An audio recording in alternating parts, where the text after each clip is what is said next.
बाबत आज एक महत्त्वाचा निर्णय होणार आहे। या बातमीकडे संपूर्ण राज्याचं लक्ष आहे। उच्च आणि तंत्र शिक्षण मंत्र्यांनी ही एक आढावा बैठक आज बोलावली आहे आणि पुढच्या शैक्षणिक धोरणांबाबत या बैठकीमध्ये चर्चा होणार आहे। विभागीय आयुक्त, जिल्हाधिकारी आणि कुलगुरूंसह ही बैठक असेल।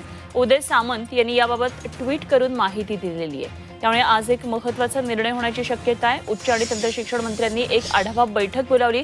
गेल्या काही दिवसांमध्ये कोरोना रुग्णांची संख्या वाढत चालली आहे आणि पुढचं शैक्षणिक धोरण नेमकं कसं असावं या संदर्भातली ही आता आढावा बैठक असणार आहे। त्यामुळे राज्यातल्या कॉलेजेसबाबत आज निर्णय होऊ शकतो। उच्च आणि तंत्र शिक्षण मंत्र्यांनी ही आढावा बैठक बोलावली आहे। पुढच्या शैक्षणिक धोरणाबाबत यामध्ये चर्चा होणार आहे। विभागीय आयुक्त, जिल्हाधिकारी, कुलगुरू या बैठकीला आज उपस्थित असतील।